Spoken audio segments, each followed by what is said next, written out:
Shalom, Bapak Ibu Saudara-saudara yang dikasihi oleh Tuhan Yesus Kristus, apa kabar semua? Saya selalu berharap Anda semua dalam keadaan yang baik dan sehat selalu. Bagi yang sedang sakit, kiranya bisa segera pulih kembali, itu yang menjadi harapan saya. Bagi Anda yang sedang menghadapi pergumulan, semoga ada jalan keluar yang terbaik, agar bisa melewati masa-masa yang berat dari hidup Anda. Nah, hari ini pada acara Biola, saya ingin mengajak kita semua untuk mengumuli sebuah tema, yaitu memasuki Kanaan. Nah, adapun bacaan yang bisa kita buka, yaitu dari Yosua pasalnya yang ketiga, ayat 1 sampai dengan ke-5. Saya akan bacakan untuk kita semua demikian. Yosua bangun pagi-pagi lalu ia dan semua orang Israel berangkat dari Sitim dan sampailah mereka ke sungai Yordan. Maka bermalamlah mereka di sana sebelum menyeberang. Setelah lewat 3 hari, para pengatur pasukan menjalani seluruh perkemahan dan memberi perintah kepada bangsa itu, katanya, segera sesudah kamu melihat tabut perjanjian Tuhan Allahmu yang diangkat para imam, yang memang suku Lewi, maka kamu harus juga berangkat dari tempatmu dan mengikutinya. Hanya antara kamu dan tabut itu harus ada jarak kira-kira 2000 hasta panjangnya. Janganlah mendekatinya, maksudnya supaya kamu mengetahui jalan yang harus kamu tempuh. Sebab jalan itu belum pernah kamu lalui dahulu. Berkatalah Yosua kepada bangsa itu, kuduskanlah dirimu sebab besok Tuhan akan melakukan perbuatan yang ajaib di antara kamu. Nah, saudara-saudara yang dikasihi oleh Tuhan, pernahkah Anda memasuki daerah asing yang sama sekali tidak Anda kenal? Nah, kira-kira bagaimana rasanya? Bagi kita yang hidup di zaman yang serba canggih seperti sekarang ini, memasuki daerah yang asing tentu bukanlah perkara yang sulit maupun membingungkan. Kita bisa membuka smartphone, lalu kita buka aplikasi Google Maps.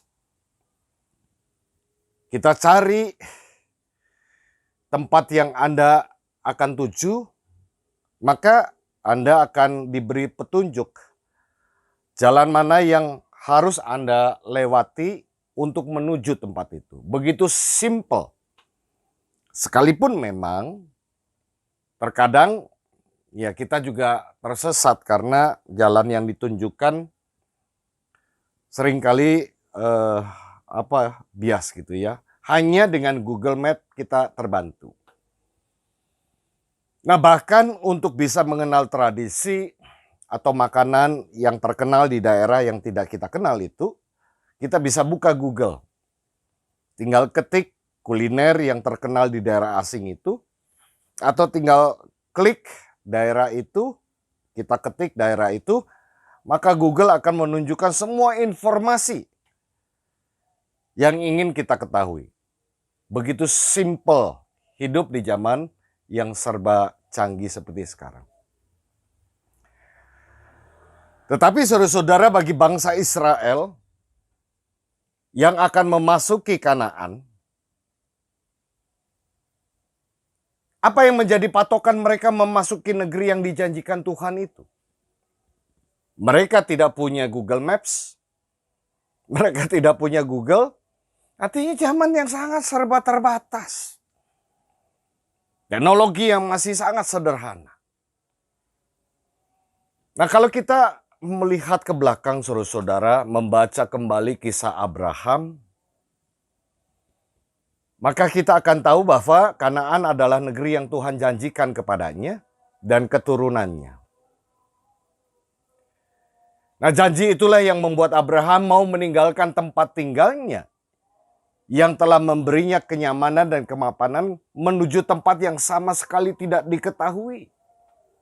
Seakan-akan Abraham hidup di dalam gambling, pergi meninggalkan tempat yang nyaman ke tempat yang tidak diketahui. Sesuatu yang luar biasa, tetapi karena janji Tuhan itu Abraham melakukannya. Dan Abraham mewariskan janji Tuhan itu kepada keturunannya Ishak dan Yakub dan seterusnya. Nah, dan ketika bangsa Israel teraniaya di Mesir, tampillah Musa yang dipanggil Tuhan untuk menyelamatkan bangsanya agar bisa keluar dari negeri perbudakan itu. Dan berkat Musalah bangsanya bisa dibawa dalam pengembaraan menuju tanah perjanjian, yaitu tanah Kanaan, sekalipun harus melewati waktu yang cukup panjang, berpuluh-puluh tahun lamanya. Sampai pada akhirnya Musa bisa membawa bangsanya, sekalipun tidak sampai ke tanah Kanaan, ia sampai di daerah pinggirnya, yaitu di dataran Moab. Lalu Tuhan membawa Musa ke Gunung Nebo sampai ke puncak Pisgah. Dan Tuhan memperlihatkan tanah perjanjian itu kepadanya sambil berkata, kalau kita lihat saudara-saudara, Ulangan, kitab Ulangan pasal bagian yang terakhir, 34, ayatnya yang keempat. Dan berfirmanlah Tuhan kepadanya, inilah negeri yang kujanjikan dengan sumpah kepada Abraham, Ishak dan Yakub. Demikian kepada keturunanmu lah akan kuberikan negeri itu. Aku mengizinkan engkau melihatnya dengan matamu, tetapi engkau tidak akan menyeberang ke sana.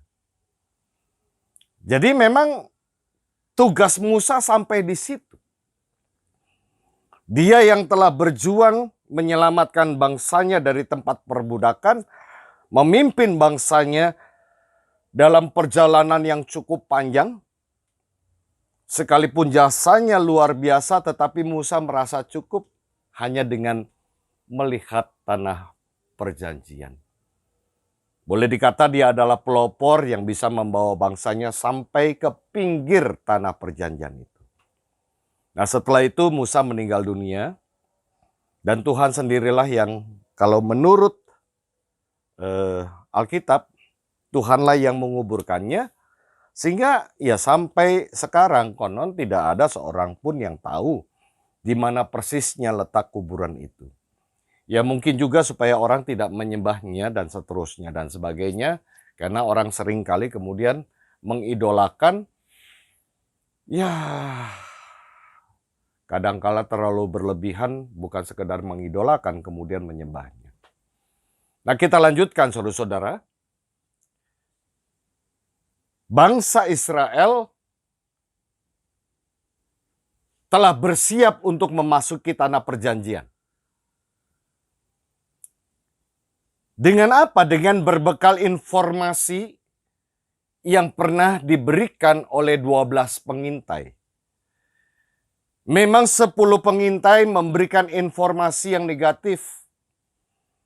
Dengan kata lain, mereka tidak percaya bahwa bangsanya sendiri bisa memasuki negeri yang berkubu, yang memiliki kekuatan fisik yang luar biasa, badan besar dan seterusnya dan sebagainya. Tetapi ada 2 pengintai, yaitu Yosua dan Kaleb, yang menurut mereka bahwa Kanaan ini adalah negeri yang gemah ripah Cinawi. Begitu makmur, berlimpah susu dan madunya. Dan mereka berkata, dua orang ini berkata, sekalipun orang Kanaan besar-besar dan kuat, tetapi bangsa Israel pasti bisa menguasainya. Kenapa? Sebab ada Tuhan yang menyertai. Nah, mungkin karena keyakinan inilah, karena keyakinan Yosua inilah, maka Musa menyerahkan tongkat kepemimpinan kepadanya untuk memimpin bangsa itu memasuki tanah Kanaan. Nah, kini pertanyaannya muncul kembali, semakin mengerucut, lalu apa pegangan bangsa Israel untuk memasuki tanah Kanaan.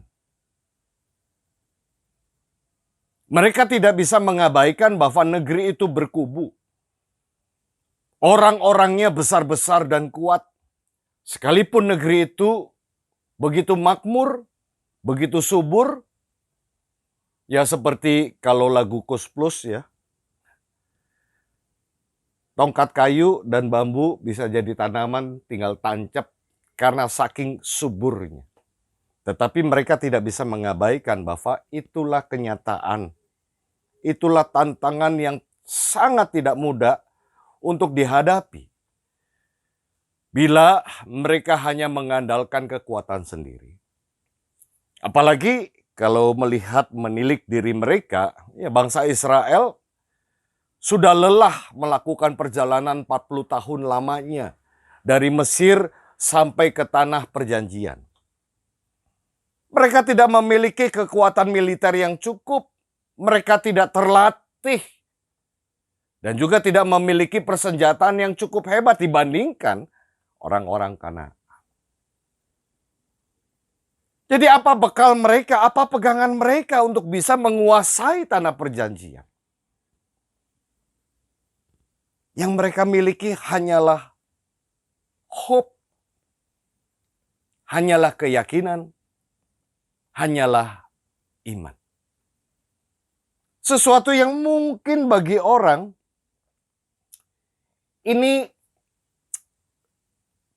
tidak ada manfaatnya apa-apa, hope, harapan, keyakinan dan iman. Tetapi itulah modal utama bangsa ini memasuki negeri perjanjian. Dan bangsa ini, seperti yang telah kita baca dan dengar, kalau kita perhatikan pada ayat yang keempat, Yosua 3, ini para pengatur pasukan menjalani seluruh perkemahan lalu memberi perintah begini. Hanya antara kamu dan tabut itu harus ada jarak kira-kira 2000 hasta panjangnya. Janganlah mendekatinya. Masuknya supaya kamu mengetahui jalan yang harus kamu tempuh. Sebab jalan itu belum pernah kamu lalui dahulu. Jadi ini semacam guidance, petunjuk. Petunjuk bagi umat untuk memasuki tanah Kanaan. Yang harus berada di depan mereka adalah para imam yang mengusung tabut perjanjian. Nah, di mana posisi umat? Di posisi umat itu ada di belakang. Dengan berjarak 2000 hasta, kalau dihitung-hitung meter itu sekitar 900 meter di belakang para imam. Dan 900 meter ini tidak boleh lebih atau tidak boleh kurang. Harus tetap begitu.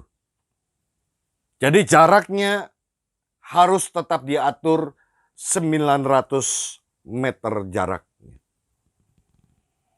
Jadi dengan kata lain, saudara-saudara, para imam dan tabut perjanjian itulah yang menjadi GPS mereka. Para imam dan tabut perjanjian itulah yang akan menjadi pemandu bagi bangsa Israel untuk memasuki tanah Kanaan yang terlebih dahulu mereka menyeberangi sungai Yordan.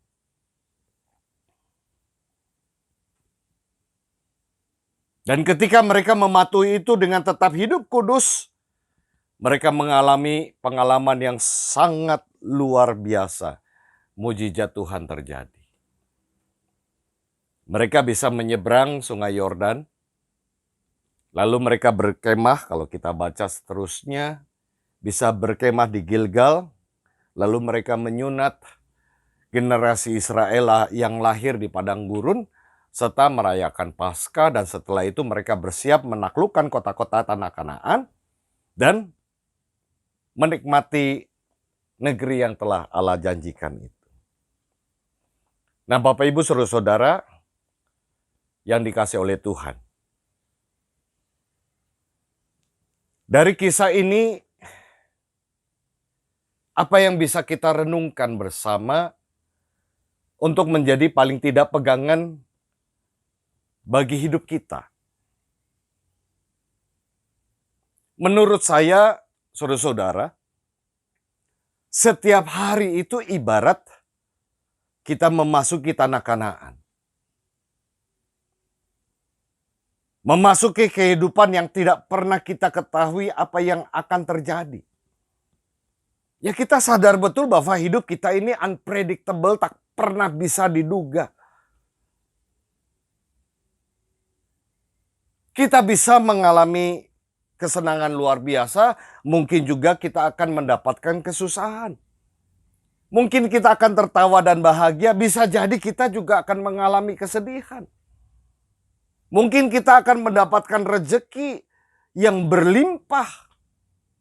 Tetapi juga bisa kita akan mengalami berbagai kegagalan yang membuat kita sedih dan putus asa. Jadi ketika matahari akan naik ke atas, kita memulai hari, pekerjaan, kegiatan, aktivitas yang akan kita gumuli, kita tidak tahu apa yang akan terjadi. Dan melalui kisah perjalanan bangsa Israel saat memasuki Kanaan, kita bisa mendapatkan hal yang begitu penting untuk menjalani hidup kita.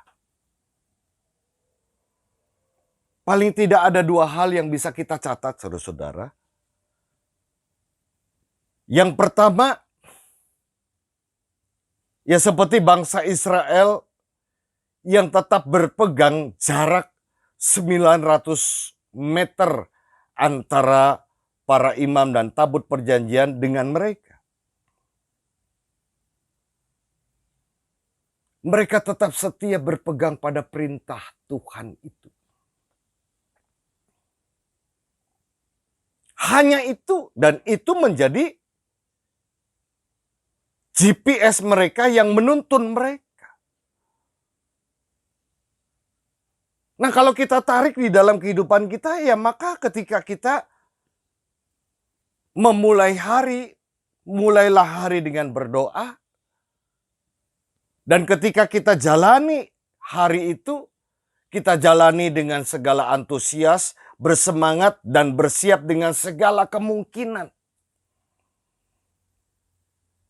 Tapi tetaplah berpegang pada perintah Tuhan.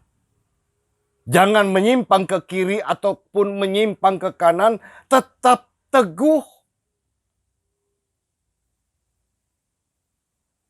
Sekalipun mungkin hati Anda dipenuhi rasa takut, sebab situasi yang hidup yang penuh tanda tanya dan tidak tahu tantangan dan bahaya yang menanti kita di depan, yang pasti Tuhan itu yang dilambangkan tabut perjanjian dan para imam, yang berada di depan kita adalah Tuhan. Maka itulah yang kemudian menjadi pegangan kita. Ikutilah itu, apa yang diinginkan Tuhan lakukan. Dan apa yang tidak diinginkan Tuhan jangan lakukan. Sekalipun mungkin itu sesuatu yang membuat kita nyaman. Tetapi kalau itu tidak sesuai dengan apa yang Tuhan kehendaki, ya jangan terima atau jangan lakukan. Tetaplah berpegang pada perintah Tuhan. Dan yang kedua, saudara-saudara, tetaplah percaya bahwa Allah tidak pernah membiarkan kita berjalan sendiri. Dialah yang akan berjalan di depan kita, dialah yang akan berjalan menuntun kita, dan dia juga yang akan menyertai kita dengan caranya sendiri. Dan seperti yang dialami bangsa Israel, ketika menyeberang sungai Yordan, ada banyak peristiwa yang luar biasa.